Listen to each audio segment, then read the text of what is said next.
ಲತಾ ಅಂತ JDS ಕಾರ್ಯಕರ್ತೆ. ಈ ಪ್ರೊಟೆಸ್ಟ್ ಹೌದು, ಹಿರಿಯೂರು ಶಾಸಕರ ಪತ್ನಿ ನಾನು. ಸೋತಿರ ಪತ್ನಿ ನಾನು. ಹೌದು, ತುಂಬಾ ನಮಗೆ ಹೆಣ್ಮಕ್ಳು ಬಿದ್ದೋಗ್ಬಿಟ್ರು ಕಾಂಗ್ರೆಸ್ ಸರ್ಕಾರಕ್ಕೆ. ಈಗ ಎಚ್ಚೆತ್ಕೊಂತಾ ಇದಾರೆ ಅನ್ಕೊಂತಿದೀವಿ. ಒಂದು ಹಾಲು ದಿನ ಬೇಕು, ಆ ಹಾಲಿಂದರನು ಮುಂದೋಟ ಇತ್ತು. ಈ ಸತಿ ಖಂಡಿತ ಎಚ್ಚೆತ್ಕೊಂತಾರೆ. ನಮ್ಗೆ ಮೀಸಲಾತಿ ಜಾಸ್ತಿ ಸಿಗುತ್ತೆ, ಹೆಣ್ಮಕ್ಳು ಮುಂದೆ ಬರ್ತಾರೆ. ಸೋತಿರೋದಕ್ಕೆ ಕಾರಣ ಹುಡ್ಕೊಂಡು ಮುಂದೆ ಬರ್ತಾರೆ. ಶ್ವೇತಾ ಯಾದವ್ ಅಂತ, ಮಾಧ್ಯಮ ವಕ್ತಾರ, JDS. ಹೇಳಿ ಮೇಡಮ್, ಯಾವ ರೀತಿ ರೂಪುರೇಷೆ, ಯಾವ ರೀತಿ ಪ್ರತಿಭಟನೆ? ನೋಡಿ, ರೂಪುರೇಷೆ ಮಾಡ್ಕೊಂಡು ಬರೀ JDS ಸಂಘಟನೆ ಮಾಡ್ಕೊಂಡು ಇರೋದು ಅಷ್ಟೇ JDS ಅವ್ರ ನಿಲುವು ಅಂತ ಕಾಂಗ್ರೆಸ್ನವರು ಬಿಂಬಿಸಕ್ ಪ್ರಯತ್ನ ಮಾಡ್ತಿದ್ದಾರೆ. ಆದ್ರೆ ಇದರಿಂದ ನಾವು ರಾಜ್ಯದ ಜನತೆಗೆ ಮೆಸೇಜ್ ಕೊಡಕ್ ಹೊರಟಿದೀವಿ.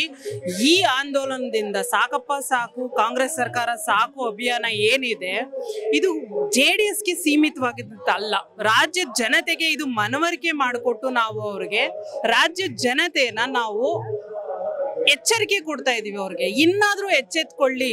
ಯಾಕೆ ಅಂತಂದ್ರೆ ಈಗ ನಾವು ಹಳೆ ಸರ್ಕಾರ ಕಾಂಗ್ರೆಸ್ ಅವ್ರಿಗೆ 50 ವರ್ಷ ನಾವು ಅವ್ರ ಕೈಲಿ ಆಡಳಿತ ಕೊಟ್ಟಾಗ ಏನಾಗಿದೆ ಸರ್ಕಾರ, ನಾವು ದೇಶನ ಯಾವ ರೀತಿ ಎಮರ್ಜೆನ್ಸಿ ಲೆವೆಲ್ ತಂದು ಎಂತೆಂತ ದೊಡ್ಡ ನಾಯಕರನ್ನ ಇಂದಿರಾ ಗಾಂಧಿ ಅವರು ಆವತ್ತಿನ ಕಾಲದಲ್ಲಿ ಜೈಲಲ್ಲಿ ಇಟ್ಟು ಆಡಳಿತ ನಡೆಸಿದ್ರು. ಸೊ ಅದೇ ತರ ಇವಾಗ ಕರ್ನಾಟಕ ರಾಜ್ಯದಲ್ಲಿ ಬಂದಿರೋಂತ ಕಾಂಗ್ರೆಸ್ ಸರ್ಕಾರ ಏನಿದೆ, ಮುಂದೊಂದ್ ದಿನ ಅತಿ ಶೀಘ್ರವಾಗಿ ನಾವು ನೋಡಕ್ ಸಿಗುತ್ತೆ ಅಂತ ಅನ್ಸುತ್ತೆ. ಯಾಕೆಂತಂದ್ರೆ ಈಗ ಆಲ್ರೆಡಿ ನಮ್ಗೆ ಎಲ್ಲಾರ್ಗೂ ಗೊತ್ತಿದೆ, ಈಗ ಟ್ರೆಂಡಿಂಗ್ ವರ್ಡ್ HMT ವರ್ಡ್ ಏನಿದೆ, ಹನಿ ಮನಿ ಟ್ಯಾಕ್ಸ್ ಟ್ರ್ಯಾಪ್ ಏನಿದೆ, this is a trending code word in the Congress.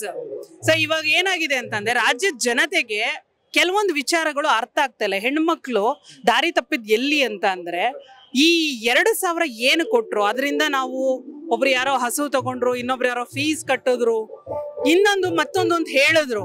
ಅದೇ 2,000ದಿಂದ ನಿಮ್ಮ ಫೈನಾನ್ಸ್ ಸಾಲಗಳು ಕಟ್ಟಕ್ಕಾಗದೆ ಆತ್ಮಹತ್ಯೆ ಮಾಡ್ಕೊಂಡಿರೋರು ಎಷ್ಟು ಜನ ಅಂತ ಯಾರಾದ್ರೂ ಪ್ರಶ್ನೆ ಮಾಡಿದ್ರ? ಇಲ್ಲ. ಇವ್ರು ಕೊಡ್ತಾ ಇರೋ 2,000ದಿಂದ ಮುಂದೊಂದ್ ದಿನ ಜನ ಹೆಣ್ಮಕ್ಳು ಆತ್ಮಹತ್ಯೆ ಮಾಡ್ಕೊಳ್ಳೋಂತ ಪರಿಸ್ಥಿತಿ ಬಂದ್ರೂ ಬರ್ಬೋದು. ಯಾಕೆ ಅಂದ್ರೆ 2,000 ಖಾತೆಗೆ ಬರುತ್ತೆ, ಆದ್ರೆ ಅವ್ರ ಖಾತೆಯಿಂದ ವಾಪಸ್ಸು ಸರ್ಕಾರಕ್ಕೆ ಎಷ್ಟು ಹೋಗುತ್ತೆ ಅನ್ನೋ ಜ್ಞಾನ ನಮ್ಮ ಹಳ್ಳಿ ಹೆಣ್ಮಕ್ಳಿಗೆ ಮುಟ್ಸೋ ಪ್ರಯತ್ನ ಮಾಡ್ತಾ ಇದ್ದೀರಾ? ಖಂಡಿತವಾಗ್ಲೂ ನಾವ್ ಇವತ್ತೇನು ಆಂದೋಲನ ಶುರು ಮಾಡಿದೀವಿ, ಇದರಿಂದ ರಾಜ್ಯದ ಜನತೆಗೆ ನಾವು ಮೆಸೇಜ್ ಕೊಡ್ತಾ ಇರೋದು ಇಷ್ಟೇನೆ. ನಮ್ಮ JDS ಒಮ್ಮೆ ನಮ್ಗೆ ಅವಕಾಶ ಮಾಡ್ಕೊಡಿ. ಈಗ ಏನು ನಾವು ಸಿದ್ದರಾಮಯ್ಯ ಸರ್ಕಾರವರು ಬಂದು ನಮ್ಮ ಇದನ್ನ ಆಡಳಿತ ನಾವು ನೋಡಿದೀವಿ, ಇದಿನ್ನೂ ಹದಗೆಡಕ್ಕೆ ಮುಂಚೆ ನೀವು ಎಚ್ಚೆತ್ಕೊಳ್ಳಿ ಅನ್ನೋದನ್ನ ನಾವು ಹೇಳಕ್ಕೆ ಇಷ್ಟ. Thank you. ಕನೆಕ್ಟ್ ಕರ್ನಾಟಕ, ಇದು ನಿಮ್ಮ ನೆಟ್ವರ್ಕ್.